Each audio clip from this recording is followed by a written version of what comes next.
TV Liberté, bonjour. Nous filons tous les deux au cinéma. Bonjour Frédéric. Bonjour Anne. Vous avez une belle pêche. Ah, une pêche. Oui, j'ai la pêche, oui, absolument. Une pêche de à film. tous les sens du terme. Oui, une pêche de film, ça ne veut pas dire que la pêche était bonne. Pas parce toujours. qu'on sort des poissons, mais il y en a qui sont pourris. C'est ça le problème. Ils ne sont pas bien vivants. Et bon. Alors, si vous voulez, je vais commencer par un film qui est assez curieux, parce que c'est un film mexicain, parce que j'aime bien sortir des films français, des films américains aussi, parce que ça représente à peu près les deux, à peu près 85% du cinéma qui est en France. Ça s'appelle Cómprame un revolver de Julio Hernández Cordón, qui est un Mexicain.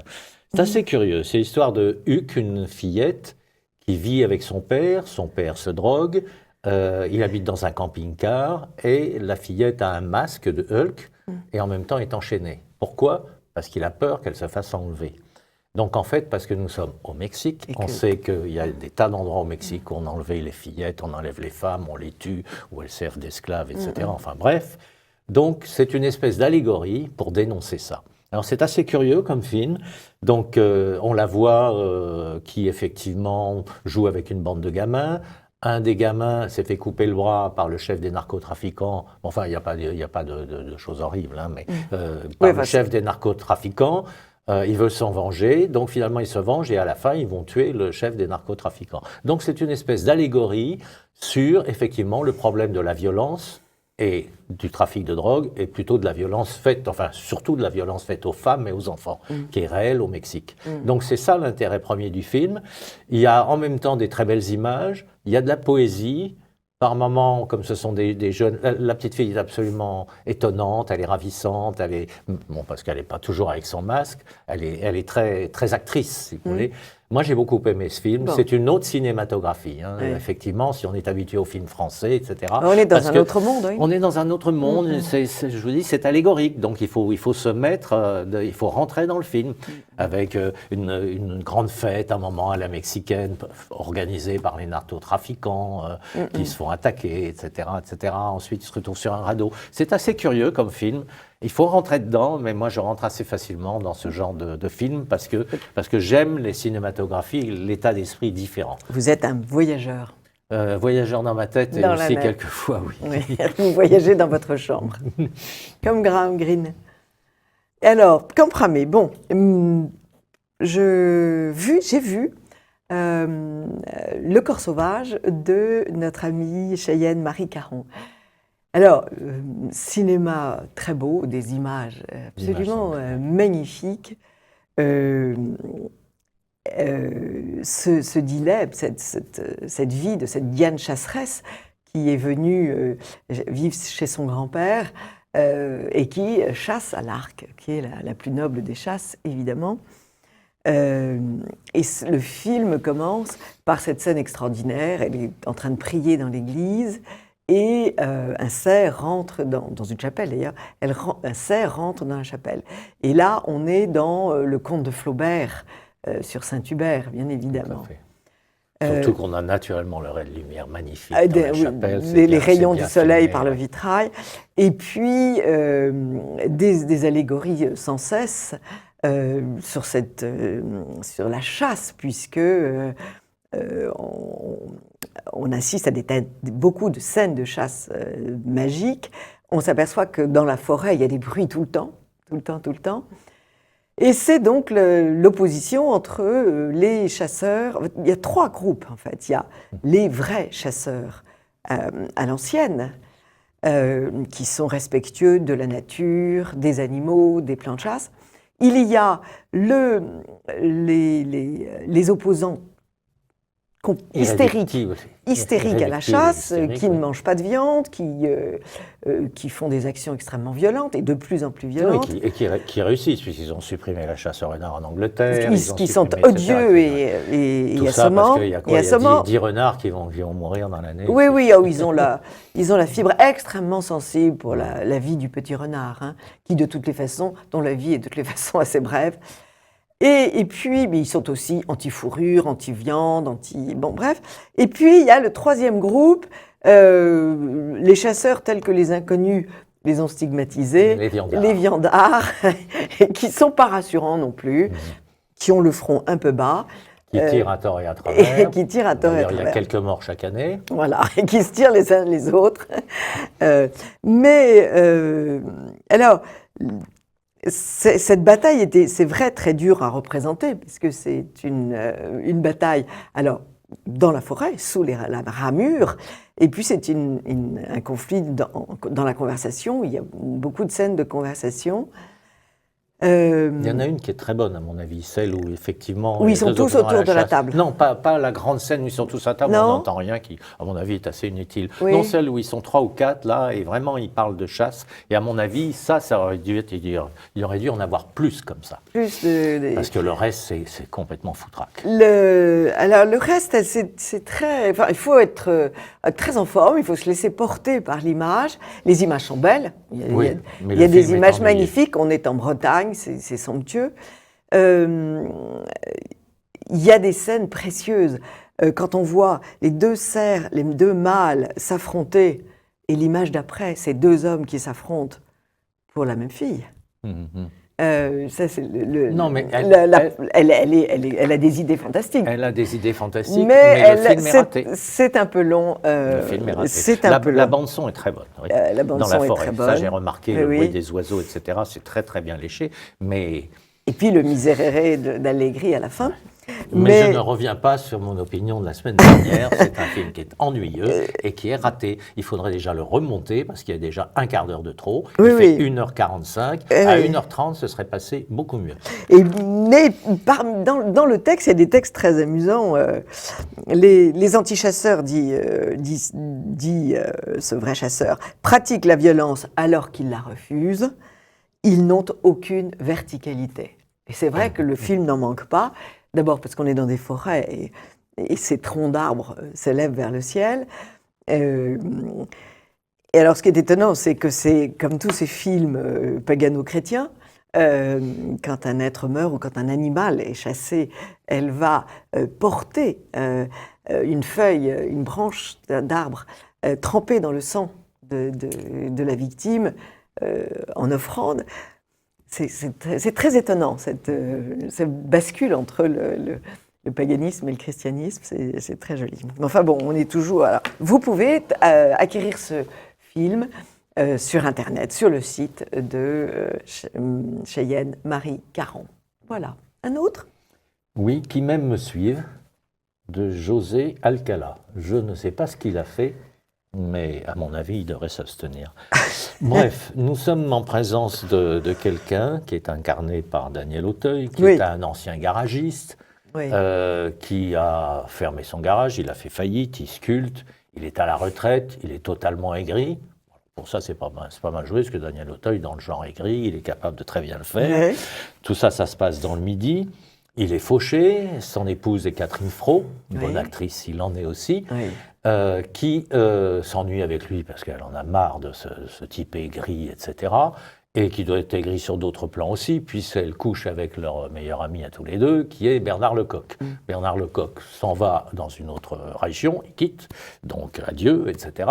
Et puis, il va se retrouver avec sa femme, qui en a marre et qui prend son indépendance, qui s'en va aussi. Donc, il va essayer d'aller à la recherche parce qu'il est désespéré quand même s'il l'enquiquinait sans arrêt, avec son caractère. Donc, il va à la recherche de sa femme qui va vivre sa vie, etc. Donc, le scénario n'a pas grand-chose d'intéressant. Les dialogues sont pourris, tellement ils sont nuls. Oui, C'est vraiment épouvantable de faire des films pareils. Et évidemment, vous avez aussi le petit côté très sympathique qu'on retrouve maintenant dans un certain nombre de films. Merci, monsieur Alcala.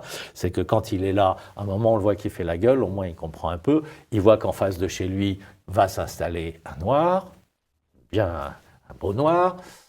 Allons-y, le métissage, parce que sa femme le rejoint, qui est une belle jeune fille blanche. Et puis, lui, il était en bisbille avec sa fille. Et sa fille lui téléphone en lui disant un jour, oui, bah écoute, moi j'ai autre chose à faire, je t'envoie mon petit-fils. et le petit-fils est un bronzé avec des tresses. Donc, c'est-à-dire tout le monde, allons-y, le métissage, il faut se métisser. Vous aimez Non, toujours. mais il y en a assez de passer des messages Vous politiques aimez. sans arrêt dans les films. Vous Ça ne aimez. me dérange pas si c'est la réalité, mais là, on a Ouais. l'impression que pourquoi il met pas aussi... Bon, on C'est le le voit dans les matraquage. films maintenant, c'est C'est une le espèce de matraquage. matraquage. Alors, si le film est bon, on passe en Mais c'est disant... pas aussi une loi. Il ne faut pas. Non. C'est pas encore la loi. Non, il n'y a pas de loi où on est obligé de mettre des couples à l'écran qui sont des couples mixtes, Ça va noir, venir. jaune, vert, rouge, etc. Je vous parie que l'an prochain. Non, mais c'est fort possible. En tout cas, ils auront des avantages financiers, parce que je vous en parlais longuement. Donc, qui même me suivent, c'est absolument détestable, et D'accord. c'est à ne pas suivre. D'accord. D'ailleurs, les critiques, et notre ami Laurent Dandrieux l'a dans descendu. Valeurs Actuelles, l'a descendu. Alors, qu'est-ce que j'ai vu encore? Ah, Blanche comme neige.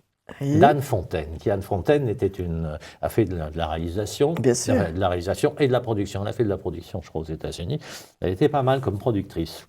Là, je suis un peu sceptique quand même. Alors l'histoire, on commence par avoir une jeune fille qui est avec sa mère. La jeune fille, c'est Lou Delage, qui est avec sa mère, qui est Isabelle Huppert. Elle travaille dans une piscine. Elles discutent toutes les deux. Puis sa mère lui dit, bon, il faudrait que tu sortes un petit peu, que tu mènes ta vie, parce que tu es toujours à travailler. Là, bon, mise en place, je veux bien.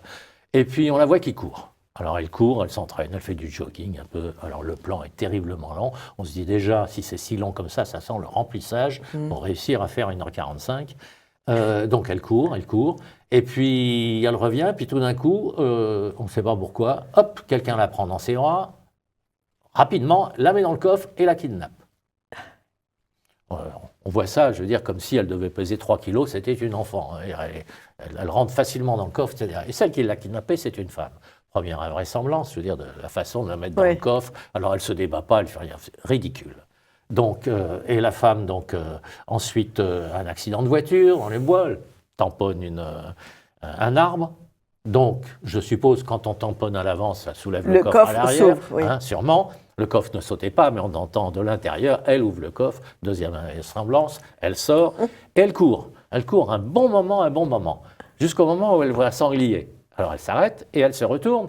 Et derrière, celle qui était complètement KO devant, a couru aussi vite qu'elle. Alors, et se retrouve derrière elle avec un pistolet, la menace et lui dit tu es trop belle. Mais c'est pire que Godard. Tu es trop belle et tire. Et tire. Alors on se dit elle est morte. Oui. Plan suivant, elle se réveille. Parce qu'il y a un chasseur, celui qui chassait le sanglier, tenez-vous bien, il était au bon moment, il a tué la salope, là. Il voulait la voir. méchante. Non, mais je veux dire, on marche sur la tête. Donc, elle se retrouve là, et là, en fait, comme elle dit, j'avais des désirs, maintenant je les accomplis. Donc, elle passe son temps à draguer et à faire l'amour avec les deux frères, qui sont deux jumeaux, plus laids, tu meurs. Ils sont d'une laideur. Vous vous imposez des. Non, mais vous non, je ne de m'impose pas. drôles de Ce choses. sont des films quand même avec Isabelle Huppert, avec Charles Berling et avec Lou Delage.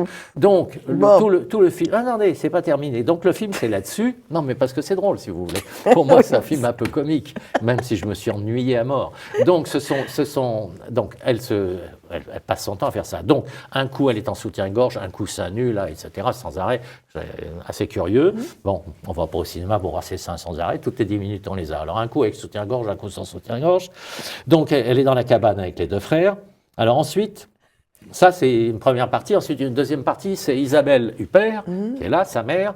Alors, comme Charles Berling l'avait quitté, en lui disant « ça va plus entre nous, je me barre », mais il est amoureux de la fille, naturellement, Lou Delage. Donc, il lui écrit « je suis amoureux ». En fait, il a envie de coucher avec elle, parce qu'elle est pas mal, c'est vrai. Donc, elle est folle furieuse, elle veut tuer sa fille. Non, mais c'est pour ça que Blanche-Neige, parce que vous avez référence à Blanche-Neige, je ne sais pas pourquoi. Oui. Donc Si, elle veut tuer sa fille. la Alors, mère oui, mais attendez. Donc une pomme empoisonnée, mais bien qui ne sûr. marche pas, parce qu'elle ne croque pas dans la pomme. Donc ça ne va pas. Ensuite, un cocktail, elle met du poison dans un verre, et quelqu'un passe, fait tomber le verre. Pas de chance. Bon, tout est comme ça. Donc, c'est épouvantable. En tout cas, vous Et le à la racontez fin- bien. Alors à la fin, on la pousse dans un ravin. Donc, ça me fait penser dans Blanche-Neige, mais là c'était la méchante, c'était Ouais. la sorcière qui tombait dans un ravin avec un éclair. Mais là, c'est Lou Delage qui tombe. On se dit c'est terminé. Non, elle se réveille après, miracle. Et autour d'elle, elle voit 7 personnes. Ça doit être les 7 nains, qui sont des hommes terriblement laids. Alors, on ne sait pas si Anne Fontaine déteste les hommes, si c'était encore un film féministe, parce qu'ils sont tous laids dans le film. Charles Berling n'est pas terrible, de moins en moins terrible. Oui. Et je ne sais pas. Ou alors, elle a des gros problèmes psychologiques, je pense, sur le sexe, et un certain nombre de choses comme ça. C'est pas une perdrix de l'année, Anne Fontaine. Donc, je pense qu'il faudrait qu'elle aille voir un psychiatre. Bon. En tout cas, ce film est atrocement nul Bon. et totalement déplaisant. Bien enterré. Alors, heureusement qu'il y a un Américain bien tranquille, qui ne sont pas tous bien tranquilles quand on voit Trump. C'est pas un Américain bien tranquille. De Mankiewicz, avec comme acteur, on retrouve Eddie Murphy, Michael Redgrave, pour ceux qui ont un certain âge, c'est des acteurs assez connus à l'époque. Tourné à Rome. Il y a une scène à Rome. Ah, une scène, oui. Et Claude Dauphin dans le rôle de l'inspecteur. Alors, c'est un film très curieux. On voit un Américain. Bon, il y a une fête c'est tourné au Vietnam, en noir et blanc, et c'était tourné pendant la guerre d'Indochine. Il y avait déjà les événements. Donc, on voit une fête, et bref, et tout d'un coup, un cadavre. C'est le cadavre d'un jeune Américain qui est là. Flashback, tout le film est un long flashback pour expliquer pourquoi, avec un narrateur, et en même temps, les protagonistes. En fait, cet Américain-là est quelqu'un qu'on soupçonnait travailler pour la CIA ou pas pour la CIA, il travaillait sur une troisième voie, est-ce que ce sont les communistes qui l'ont tué, etc. C'est un film où il y a énormément de dialogue, beaucoup de dialogue, et en fait, plus il y a de dialogue, plus les personnages ne comprennent pas ce qui se passe et ne comprennent pas leur monde. Vous avez donc le Claude Dauphin, qui est l'inspecteur français, qui soupçonne un homme qui est un journaliste, qui est un Anglais, un journaliste incarné par un Michael Redgrave, et qui est avec une femme, une jolie femme, et l'autre tombe amoureux de cette femme, celui qui est mort avant, le journaliste américain. Donc il y a une rivalité entre les deux. Donc c'est un film où il y a une rivalité sentimentale, il y a un mystère politique, une rivalité politique, c'est psychologie, politique et sentimentale. C'est très bien fait, c'est très bien fait. Moi, j'avoue que des films comme ça, on voudrait en voir plus. Oui, bien sûr. Avec un beau noir et blanc. Et on y retrouve curieusement une actrice que moi j'avais eu l'occasion de croiser à l'époque dans une salle de sport qui s'appelait Yoko Tani, qui était une japonaise, et qui vivait en couple avec Roland Le Saff, qui était connu à l'époque pour être un des grands cascadeurs, Roland Le Saff. Oui. C'est amusant de revoir les noms comme ça de films. C'est un film qui est quand même assez ancien. C'est un film très ancien, oui. Je vous ai dit, il n'y a pas de scène à Rome, je me suis trompée, mais en fait, il est donné très souvent sur la place de l'ambassade de France. Ah bon ? Il y a un cinéma là, et il est très souvent à l'affiche. Non, c'est un beau film. C'est pour ça que ça m'est revenu. Alors, film très bavard, hein, mais on ne s'ennuie pas. On ne s'ennuie pas. Non, c'est psychologique, c'est intéressant. Donc, vous nous conseillez Camprame. Je dis que c'est un film qui est intéressant. C'est une cinématographie spéciale, donc on peut aimer ou ne pas aimer. En tout cas, ne pas aller voir Blanche comme neige quand il sortira, parce qu'il n'est pas sorti encore. Ni Qui m'aime me suivre. Ni Qui m'aime me suivre, qui est un désastre. Conseil d'un Américain bien tranquille, bien sûr. Ça, c'est du cinéma. Et pour les amoureux de Cheyenne Marie Caron, Le corps sauvage, avec son actrice magnifique qui parcourt la forêt avec son bel arc. Et je remarque quand même que j'ai énormément de mal, chaque semaine, depuis déjà 3 semaines, à voir des films qui donne envie, à part Dembo. Là, Dembo, on en a parlé la semaine dernière. Il va y avoir un film de danse. Il y a un film de danse. Let's Dance. Let's Dance qui va être très beau. À voir. Mais ce que je veux dire, c'est que là, ces dernières semaines... C'est pas facile. Par contre, reste encore à l'affiche. Qu'est-ce qu'on a encore fait au bon Dieu, grâce à Dieu, bien évidemment, ça reste à l'affiche. Il y a des trucs solides. Merci Frédéric. De rien, à la semaine prochaine. Au revoir. Au revoir, chers amis de TV Liberté. Chers amis de TV Liberté, bonjour. Nous recevons pour la 3e fois Sophie de Gourcy. Bonjour Sophie. Bonjour Anne. Vous êtes venue nous présenter ce très joli livre, Le tombeau des ducs de Bretagne, un miroir des princes sculptés. Vous êtes venue aussi faire une émission pour les enfants magnifique, dans lequel vous nous appreniez à lire une nativité. Livre qui a été publié aussi chez Desclés en 2016. Chez Desclés, et qui est toujours disponible. Et il faut que vous l'ayez, chers amis, dans vos bibliothèques, parce que approcher la nativité avec vos enfants et vos petits-enfants avec ce livre, c'est tout à fait merveilleux. Et puis, vous revenez pour nous expliquer le tableau de la Dame à la licorne, la tapisserie de la Dame à la licorne. Vous êtes professeur d'histoire de l'art et vous êtes conférencière. Alors, cette Dame à la licorne, si mystérieuse, si célèbre, que pouvez-vous nous en dire? Quel est son fil d'Ariane? Donc, en fait, cette tenture a une visée pédagogique. Oui. Elle a été commandée par un homme à la fin du XVe siècle. Oui. Et la légende disait que c'était pour honorer une fiancée ou une épouse. Or, il s'agit probablement d'une commande éminemment masculine. Alors, on est étonné que le sujet soit féminin, puisque l'on va voir 5 fois de suite apparaître une femme qui vient enseigner et qui vient montrer ce qu'est la maîtrise des 5 sens. C'est une femme, c'est intéressant, oui. C'est une femme qui enseigne. Oui, c'est une femme qui enseigne et le Moyen-Âge aime les femmes enseignantes. D'ailleurs, au XVe siècle, le XVe siècle va mettre à l'honneur Sainte-Anne, éducatrice, parce que Sainte-Anne est présentée avec un livre et elle doit transmettre à la Vierge. Et c'est la raison pour laquelle au Moyen-Âge, les femmes sont souvent représentées avec un livre. Beaucoup de femmes savent lire, elles doivent transmettre leur savoir, elles font apprendre à leurs jeunes enfants le psautier. Et donc, en fait, il y a un lien entre la femme et la mémoire aussi, puisqu'il faut forger dans l'éducation la mémoire des jeunes enfants. Et donc, dans ces sens, il y en a 2, ils sont hiérarchisés, et il y en a 2 qui sont mis en valeur.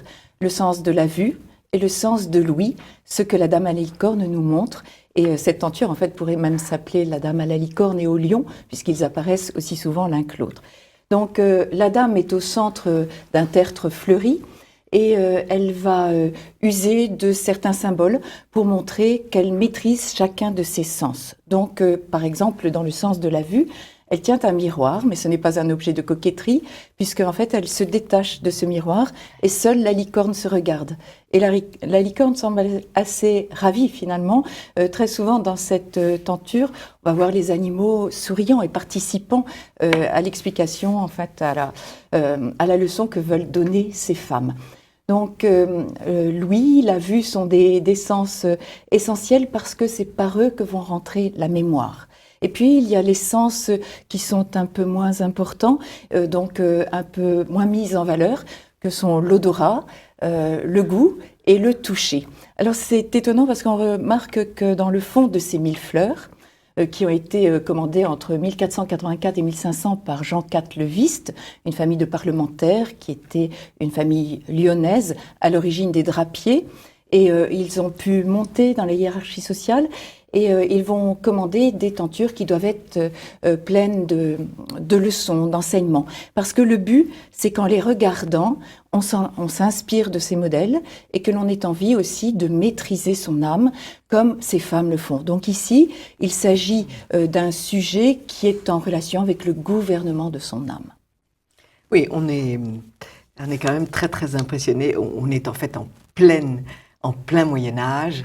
Et dans cette clarté du Moyen-Âge et dans cette exigence du Moyen-Âge. Oui, et on peut se rendre compte... Et toutes nos catégories explosent, toutes nos caricatures explosent. On a un peu oublié le sens de ce Moyen-Âge, et le Moyen-Âge veut enseigner, et surtout, le Moyen-Âge a un idéal de perfection qu'il va traduire dans des sujets qu'il va choisir.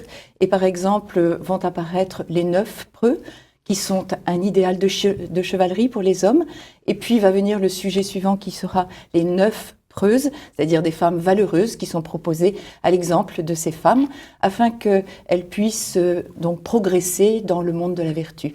Et le Moyen-Âge aime la littérature morale qui abonde, donc non seulement pour ceux qui nous dirigent, pour les princes, comme pour la femme qui doit élever ses enfants. Alors cette tenture, on peut dire, son couronnement sera dans la dernière pièce, la 6e pièce, parce qu'après avoir illustré chacun des 5 sens, il y a une sorte de couronnement à l'histoire qui est dans la tenture, enfin dans la pièce qui s'appelle « À mon seul désir ». Oui. Et donc, à mon seul désir est une façon... Ça a l'air d'être très orgueilleux comme devise. Non, en réalité, c'est aujourd'hui, une façon... ça serait... Oui, ça pourrait être compris comme cela, mais il faut le regarder avec l'œil du Moyen-Âge. C'est-à-dire, c'est une leçon pour montrer que la volonté domine la passion et que la volonté peut dominer les sens. Donc, en fait, les sens sont compris comme des soldats qui viennent préserver notre nature et qui nous alertent. Et à mon seul désir, c'est une femme qui, cette fois-ci, se dépouille de ses ornements, de ses superbes bijoux. Elle les remet dans un coffret. Et l'explication qui avait été oubliée nous en a été redonnée par le conservateur du musée de Cluny en 1978. Donc Alain Erland-Brandebourg donne l'illustration, la compréhension. Donc à mon seul désir, eh bien, c'est le couronnement de cette femme qui a pu maîtriser chacun de ses sens. Et elle va se détacher de ses bijoux. Et en fait, cette image va avoir une continuité dans la peinture flamande où on associera le détachement à la pensée de son salut et que ce détachement qui est l'oubli de toutes ces parures eh bien, sera associé au jugement dernier qui sera souvent représenté à l'arrière de cette femme qui est en train de se dépouiller et qui nous montre cette pauvreté et finalement ce désir de ne pas paraître. Je suis toujours subjuguée par vos explications. Alors en je fait, trouve que vous êtes une merveilleuse professeure. C'est d'une actualité. Enfin, oui, en fait, le Moyen-Âge n'a pas fini de nous enseigner. On devrait avoir ces cours dans toutes les écoles de France. On devrait simplement nous apprendre à voir, ce serait différent, et puis après le cheminement serait personnel. Alors on peut remarquer dans cette tenture que très souvent les animaux sont dispersés dans le fond, c'est une millefleur, donc on va avoir on voit des petits lapins, des petits renards. Et donc des animaux, et il en est un qui revient fréquemment, surtout dans les autres illustrations, non pas dans l'ouïe ni dans la vue, curieusement, mais dans l'odorat, dans le toucher, vont apparaître des petits singes.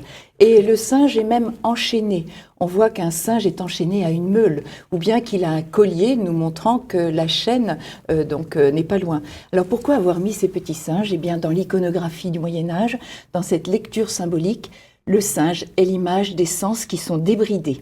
Or, la femme, par exemple, va commencer à respirer des fleurs, va vouloir goûter, et elle amorce un mouvement, et c'est le singe qui le poursuit, parce qu'elle-même va arrêter et elle va garder toute mesure, donc elle va décider de se dominer. Et le singe est pour rappeler, finalement, ces sens qui sont débridés. Et de manière curieuse, donc on va les trouver non pas dans la vue ni dans l'ouïe, mais uniquement dans les trois dernières représentations de ces sens, donc ceux qui sont considérés comme étant plus tactiles, plus charnels et moins spirituels que les deux premiers. Alors on peut aussi remarquer que les détails ne sont pas innocents et c'est peut-être une façon aussi d'amorcer le deuxième sujet qui sera le tombeau des ducs, c'est que dans la dernière des pièces, à mon seul désir, la jeune femme a une ceinture qui est une forme de cordelière. Alors est-ce un hasard, est-ce seulement décoratif ?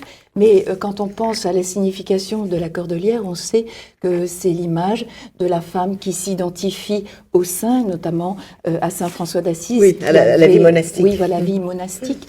Et la cordelière, chez saint François d'Assise, a 3 nœuds qui évoquent des vœux et donc qui nous montrent justement ce détachement, ce goût de la pauvreté, ce goût de l'obéissance, de la chasteté. Et eh bien, c'est la leçon qui nous est donnée dans « À mon seul désir ». Et il s'agit probablement de ce couronnement. Alors, le Moyen-Âge qui hiérarchise les sens aime aussi montrer que le cœur va dominer et donc tous ces sens. Et il faut croire aussi à la grâce. Donc, il faut voir cet enseignement sur fond de culture chrétienne, bien sûr, puisque c'était... Bien sûr. On comprend que tous nos historiens républicains jettent un voile noir sur ce Moyen-Âge, qui est absolument l'antinomie de leur enseignement. Non, il est quand même de plus en plus découvert et ces historiens... Oui, mais on dit... Non, mais je parle de ceux du début du siècle. Oui, c'est vrai qu'au XIXe siècle, on commençait à le réaborder, à le redécouvrir, et on plaquait des images. Il est quand même courant d'entendre dire... on n'est plus au Moyen-Âge, comme si le Moyen-Âge était la période obscure la plus totale. Oui, comme si c'était une période qui n'avait pas d'enseignement. Et en fait, on peut apercevoir cet enseignement à travers de multiples illustrations. Par exemple, des textes qui sont explicatifs et qui se multiplient sur toutes les œuvres d'art. Pourquoi avoir écrit tant de textes, puisque le Moyen-Âge, on le pense, ne savait pas lire ? Donc, ce qui est complètement faux. Oui, ce qui est tout à fait faux, ce que des chercheurs américains ont très bien prouvé. Donc, ce qu'il y a d'important au Moyen-Âge, ce sont les arts de la mémoire. On utilise l'image qui doit provoquer donc un déclenchement de pensée et conduire finalement à une recherche de perfection. Et c'est pour ça que finalement ces chevaliers, ces preux, ces preuses sont tellement illustrés parce que c'est un idéal que le Moyen-Âge propose au regard de celui qui contemple une œuvre d'art. L'œuvre d'art a un sens profond et le Moyen-Âge aime multiplier les sens et les niveaux de lecture. Alors cette recherche de perfection, vous l'avez aussi détectée dans ce tombeau des ducs de Bretagne sur lequel vous avez travaillé et vous nous avez offert ce livre qui est publié aux éditions Beauchesne. Sorti en 2015, mais là il s'agit encore d'une commande qui a été réalisée par une femme, Anne de Bretagne, qui voulait honorer le souvenir de ses parents. Et ce tombeau se trouve dans la cathédrale de Nantes. Il s'agit donc d'illustrer et d'honorer François II de Bretagne et son épouse Marguerite de Foix. Il était en réflexion, il y est toujours, il est question de le restaurer. Ah bon, mais on peut toujours le voir. On peut toujours le voir. Et il faut le voir parce que c'est sans doute l'un des chefs-d'œuvre de ces années 1500. C'est une sculpture qui témoigne d'un très grand raffinement. Anne de Bretagne s'est adressée aux meilleurs artistes de son temps. Donc elle a été rencontrer Michel Colombe, qui est un vieux sculpteur de Tours, et elle a demandé à son portraitiste officiel, Jean Péréal, de faire le dessin, le programme de ce tombeau. Et ce qu'il y a d'intéressant dans ce tombeau, c'est que là aussi, la personnalité féminine domine. On sent qu'Anne de Bretagne, donc, qui répond finalement, qui se rappelle du patronage de Sainte-Anne, veut éduquer et donc elle veut enseigner. Et elle va se servir de femmes qui sont grandeur nature, les 4 vertus, qui vont paraître à chacun des angles de ce tombeau. Et la première des vertus que l'on découvre, c'est la vertu de prudence. Alors Prudence, comment se manifeste-t-elle? Elle a un double visage, donc le visage féminin qui regarde celui qui rentre et un visage d'ancien, masculin, qui lui a le regard tourné vers les gisants du tombeau. Et finalement, c'est une image de l'enseignement et du savoir. C'est-à-dire que Anne de Bretagne est très inspirée par des livres qui étaient fréquents, une littérature morale édifiante qui s'appelait des Miroirs des princes. Alors, qu'est-ce que c'était qu'un miroir des princes? C'est un livre à l'usage des princes que l'on veut enseigner, c'est-à-dire on lui explique qu'il n'y a pas de bon prince qui ne sait se gouverner lui-même et qui ne pratique les vertus. Donc, Anne de Bretagne, autour de ce tombeau, va faire mettre en scène chacune des vertus. Alors revenons à Prudence. Oui. Alors donc Prudence a beaucoup d'accessoires. Prudence et puis tous les personnages. Oui, après, on va essayer. La foule de gens qu'il y a autour de ce tombeau. Et effectivement, sur un court espace, il y a à peu près 40 personnages. Oui. Donc Prudence a beaucoup d'attributs qui permettent d'enchaîner un raisonnement, une démonstration. Elle tient un miroir. Et déjà, dans La Dame à licorne, il y avait aussi cette jeune femme avec le miroir. Alors le miroir, de nouveau, n'est pas un objet de vanité, c'est une façon de se regarder et de voir son âme. Le miroir est le reflet de l'âme de la personne qui doit se regarder et donc qui essaie de progresser en se connaissant le mieux possible. Alors on parlait aussi de ce double visage. Anne de Bretagne enseigne que celui qui veut bien se gouverner a besoin de l'avis des anciens, a besoin du conseil des sages. Donc non seulement se gouverner, mais aussi gouverner son État. On a besoin de connaître l'histoire et d'avoir de bons conseillers. Et ici, le vieillard est représenté avec des cheveux longs, une longue barbe. Ce sont signes de sa sagesse. Et ce que Anne de Bretagne nous montre à travers tout ce tombeau, c'est que l'enseignement doit être plein de douceur. Il doit être mitigé, il doit être chrétien finalement et plein à la fois d'humilité et de miséricorde. Donc on va retrouver cette idée de la douceur et de la miséricorde à travers plusieurs des personnages vertueux qui viennent ceinturer ce tombeau. Alors aussi dans la vertu de prudence, il y a une vertu qui est ceinturée de ce cordon, de cette cordelière que l'on apercevait sur la Dame à la licorne. Dans La Dame à la licorne. Oui. Et Anne de Bretagne veut certainement nous rappeler qu'en Bretagne, il existait un ordre féminin qui s'appelait l'ordre de la Cordelière. Et dans cet ordre, Anne de Bretagne réunissait les jeunes filles qu'elle pensait être les plus vertueuses. Donc c'est une sorte de modèle et cette vertu, elle est en quelque sorte réactualisée parce que dans toutes les allégories habituelles de la prudence, il n'y a pas cette cordelière. Alors je vais vous parler de cet enseignement qui est assez optimiste puisque Anne de Bretagne nous explique comment on doit progresser par la sagesse, par le savoir, parce que l'homme ancien représente le savoir, la culture, la mémoire. Et donc tout cela implique que la personne qui a ces connaissances va pouvoir mesurer ses actions et elle va pouvoir écraser le mal. Donc au pied de la vertu de prudence, il y a un serpent qui s'entortille et qui est l'image du mal qui est écrasé parce que finalement la vertu en se dominant peut écraser le mal. Alors souvent, ces figures sont étonnantes, mais dans le Moyen-Âge, on les multiplie. Le serpent attire le regard, c'est souvent une figure mnémotechnique. Alors continuons notre cheminement, voulez-vous ? Oui, absolument. Alors après, nous avons la vertu de tempérance, et nous voyons là un très beau visage, et c'est peut-être le plus beau des 4 visages. Alors pourquoi autant de beauté sur justement la vertu de tempérance ? Alors là, cela nous indique que nous sommes à une période charnière, à la fin du Moyen-Âge et au début de la Renaissance. Et donc, à cette époque-là, on veut montrer que les vertus se voient sur le visage. C'est dans le courant néo-platonicien qui se propage dans la culture des Florentins, des Italiens. Et ce tombeau rayonne aussi de la connaissance de l'art italien. Alors, ce beau visage nous indique que la jeune femme qui se maîtrise a un visage qui reflète cette maîtrise et qu'il est serein et qu'il exprime l'état de grâce. Alors, à la même époque, vous avez Léonard de Vinci, Michel-Ange, qui dans leur Vierge essaient de trouver le plus beau profil qui soit pour indiquer justement cet état de grâce. Alors dans Tempérance, il y a d'autres objets qui attirent notre regard et qui nous montrent qu'il s'agit aussi d'une leçon de bon gouvernement, puisque Tempérance, dans ses mains, tient le mort. Et donc le mort au bout des rênes. Les rênes veulent indiquer que quand on sait maîtriser donc ses sens, on dirige tout. On a les rênes du gouvernement dans sa main.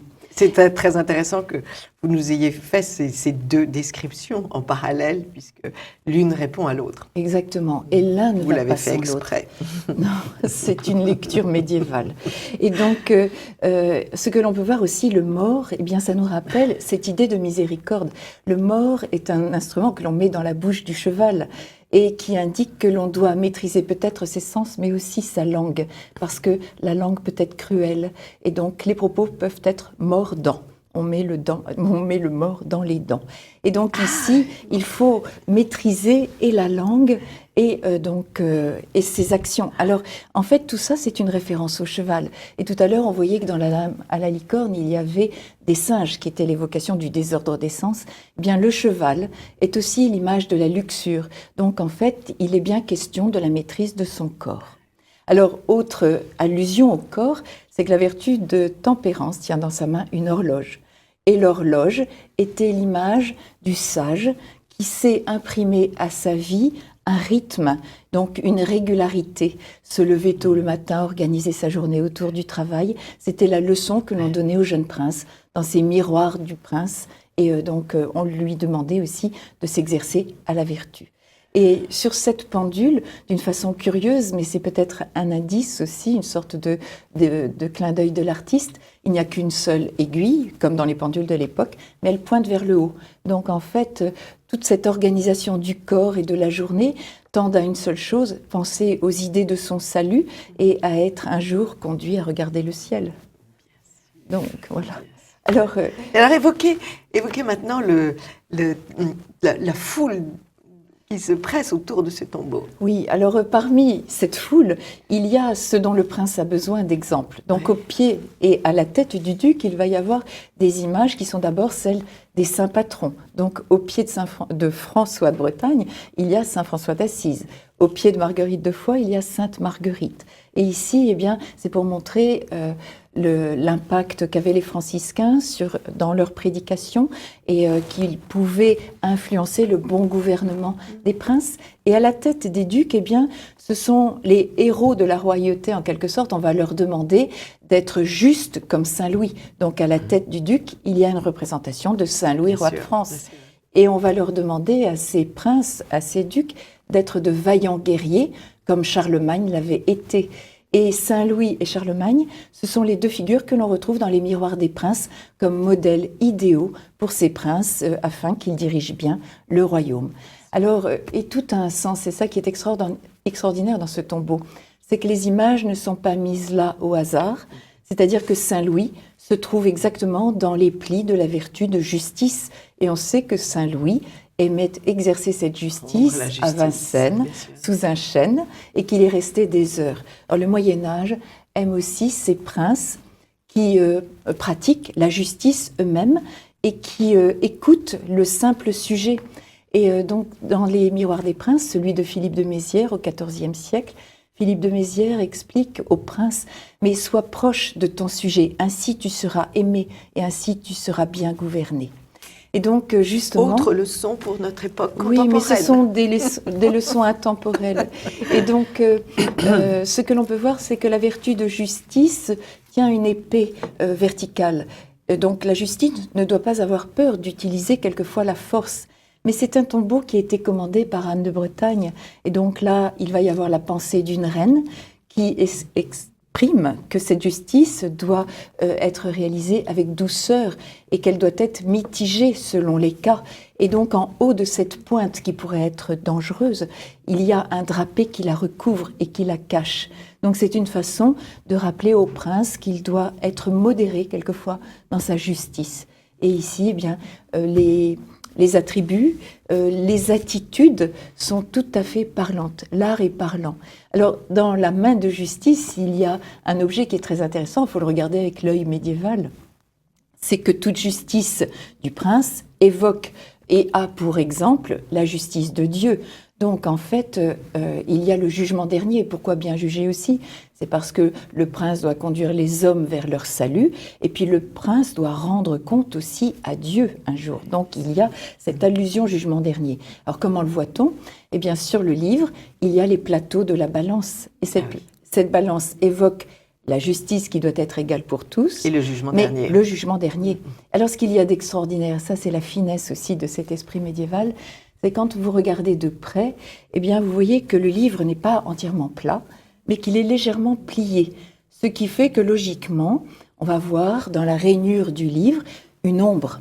Et les plateaux de la balance, eh bien, vont faire la forme horizontale d'une croix. Et donc, que nous dit l'homme du Moyen-Âge ? C'est que toute bonne justice se fait naturellement à l'ombre de la croix.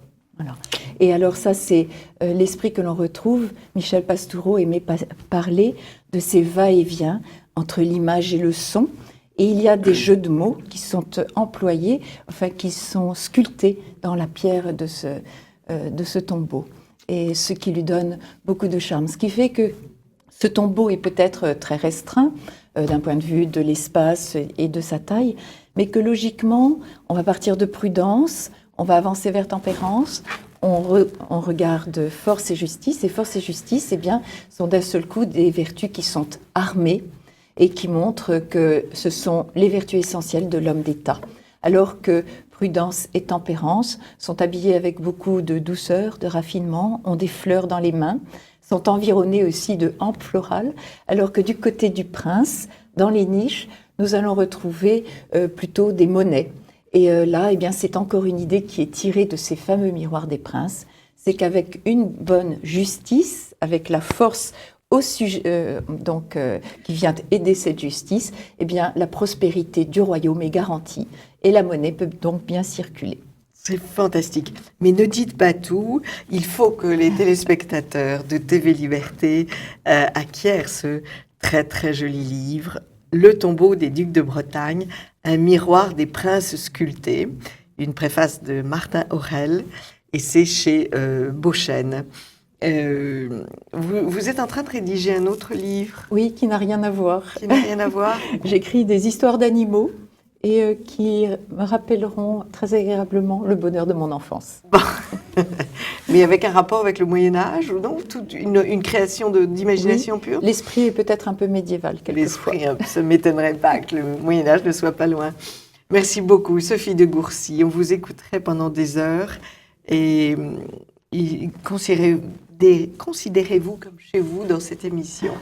Merci beaucoup d'être venue. À très vite. À bientôt. Amis de TV Liberté, à bientôt.